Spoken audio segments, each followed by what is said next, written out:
So if there are hundreds of community and ethnic media outlets with millions of followers, why should they need financial support from the administration and help from the City University? Here with some million-dollar answers and to talk about the crucial role these often overlooked outlets play in New York's cultural and political life is Julie Menin, Commissioner of the Mayor's Office of Media and Entertainment, known as MOME. Welcome back to BK Live, Julie. Thanks. Great to be back with you all. Excellent. And also joining us is Jahangir Khattak. He's the co-director of the Center for the Community and Ethnic Media at CUNY's Graduate School of Journalism. Now, his program was the recent recipient of the aforementioned $1 million from the Commissioner's Agency. So welcome to both of you. Thanks for having me on the show. Welcome, Jahangir. I think Keep you, me yeah. honest. Keep me honest. I love it. Thank you so much for joining us, both of you. Julie, let's start with you. For those of us who don't know, what exactly does your office do? So the Mayor's Office of Media and Entertainment, we're really bifurcated into two areas. The Mayor's Office of Film, Broadcast, and Theater. We do all the work focused on filming in New York City. We issue about 12,000 permits a year. And the Mayor recently increased our portfolio for the first time to include music, advertising, and digital content. The other half of our agency is we run NYC Media. We run 5 different TV platforms, Channel 25, for example, and a radio station as well. Wow. So why CUNY journalism right now? Well, CUNY journalism, it's really incredibly important to support the journalism school there. The reason we made the $1 million grant is because we know this is a very tough media landscape, and community and ethnic papers are critical for New York City. Right now, half of all New Yorkers are reading community and ethnic newspapers. That's how they're getting a lot of their local news. But there are intense pressures on many of these publications. So oftentimes when you're picking up your community newspaper, the person who's writing that article oftentimes are also doing social media. They might be doing photography. They might be editing. It's very tough, and so we want to make sure that we're supporting these papers. There are 350 of these different publications in New York City, and so we want to make sure that we're supporting them. So I've been lucky enough to go down to the CUNY Center, and it is like, it's better than a lot of newsrooms that are functioning in the city right now. You guys have been around since '96, is it? The school? Yeah. The school was started in 2006. 2006. It's relatively new. Right.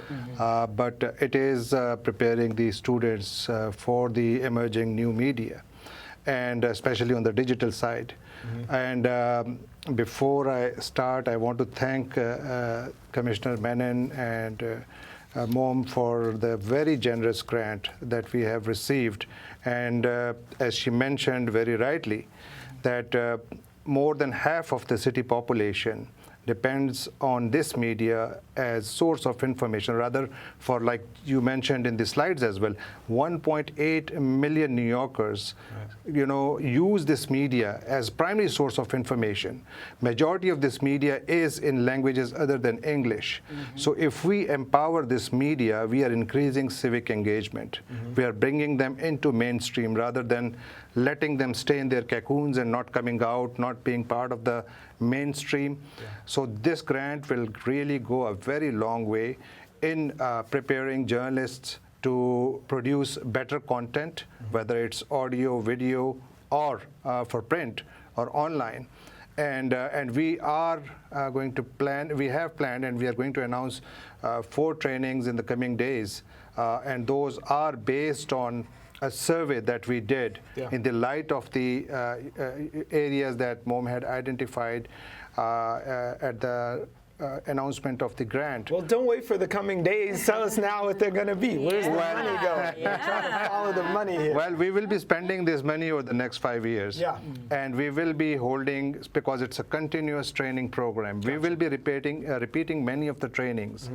As I mentioned, we did a survey about the different fields or subjects in which we asked the journalists to give us in the order of priority which trainings they would like to have first. A real-world assessment. Exactly. So we did a need assessment survey that you may call it, and we gave them 9 different choices, and we found that the top one was video, second one was audio, podcasting, and third was using mobile technology for reporting, and then it goes on, into the use of data for news writing and social media and so on and so forth, and also the studio production.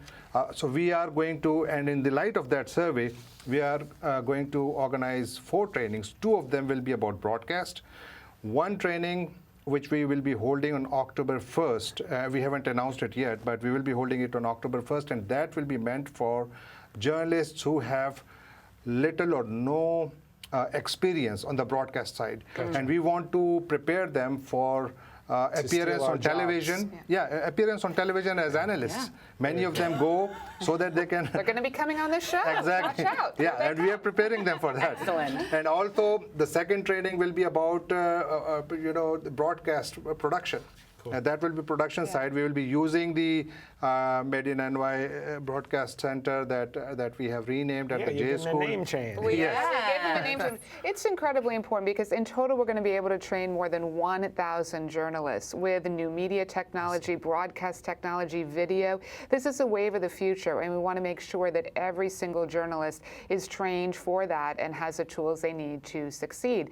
And also the point about city services is so important because we want to make sure that we're connecting people in New York City with city services. So whether it's paid sick leave, whether it's universal pre-K, we want to make sure that people are reading these publications or seeing them online. Right. So this training is incredibly important to be able to connect New Yorkers to the services that they deserve. One thing, we know that this is a great gift and you're going to parse it out over the next 5 years and really bridge that gap between ethnic media and the city. But a year ago, or earlier this year, we did a segment where we found that like $2 million of the $20 million that the city spends on advertising and all media went to ethnic media. So this isn't in any way going to decrease that number. No, not at all. That is a separate initiative, an incredibly important initiative, basically saying making sure that advertising, so when, for example, when you see ads about, I'll take the paid sick leave example, making sure that advertising is happening in community and ethnic publications. So that is a separate initiative, incredibly important. This initiative is really to make sure that we're giving journalists the tools they need to succeed in this incredibly competitive media environment and making sure that these community and ethnic outlets are sustained and are competing. Right, especially when it's all changing so quickly, right? I mean, the focus previously had always been on print. There just wasn't so much available at the school in digital or mobile. That is true. Media is changing. In fact, I think news consumption patterns are changing. We have seen in many communities newspapers adapting. They are shifting their gears. They're putting more focus on online. I know Chinese newspaper, which is one of the largest in the nation, and their print circulation has started going down because of the change in news consumption patterns. But they are preparing themselves. The first step that they did was they gave pretty high capacity iPhones and told their reporters that when you go and cover a press conference, besides writing a story, you will make a short video as well because you'll put it on the website. They want to have higher traffic on the website. And they have been able to, increase that website. And now they are trying to cash it out by generating some extra revenue streams. So those patterns are changing. Even though up till now, many of the community and ethnic media were a bit wary, especially those newspapers which were being sold at the news stalls. There was one Bangladeshi newspaper. They did not have a website for a while. And when we would ask them that why you don't have a website, and they would say, well, if we put all the stories on our web, nobody's going to buy our papers. So, Commissioner, that's a changing attitude. I wondered about the way that you see the office. The last time you were here, you were the Commissioner of the Department of Consumer Affairs. I wonder what you're bringing from that experience, that it was more consumer side to this office that a lot of New Yorkers may not know about, including a great program, the matinees that you've been sponsoring for NYC families. No, it's a great question because at Consumer Affairs, I'm very proud of the work we were able to do in a lot of outward-facing campaigns. So whether it was paid sick leave, whether it was a commuter benefits campaign, we did a lot of community organizing on the ground, making sure that we were getting the word out about the programs that Consumer Affairs was doing. We're bringing that same energy and enthusiasm to the Mayor's Office of Media and Entertainment. So you mentioned over the summer, we did a number of different programs, again, focused on increasing access to underserved communities. We did 300 outdoor movie screenings, are still going on in public parks across the city. We gave 1,000 free Broadway tickets to residents of NYCHA.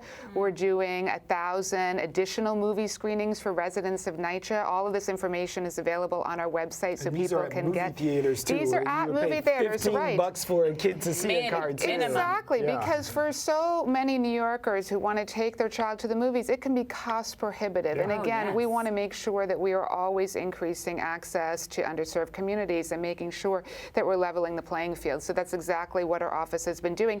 And then for the first time this summer, we did Broadway in the boroughs, where we brought Broadway performances to the boroughs. So, for example, in Brooklyn, at Fort Greene, we had the show Beautiful. We did Fiddler on the Roof. It was really exciting to see the enthusiasm, particularly among young people who some had saw their first Broadway show at some of these concerts we did. So it was really wonderful.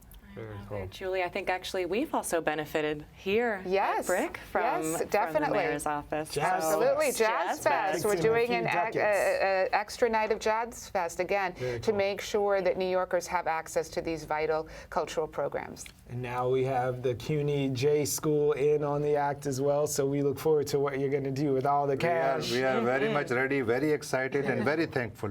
And we are happy that we are housed in one of the best journalism schools in the country. This is right. true. And that's why we will take full advantage of it, and we are really thankful to our school as well, And thank which you has for been all really the helping us. interns and great colleagues that we have that pass through CUNY J School. So Absolutely. the plan is working. Thank you both for being here. Thank We you. appreciate it.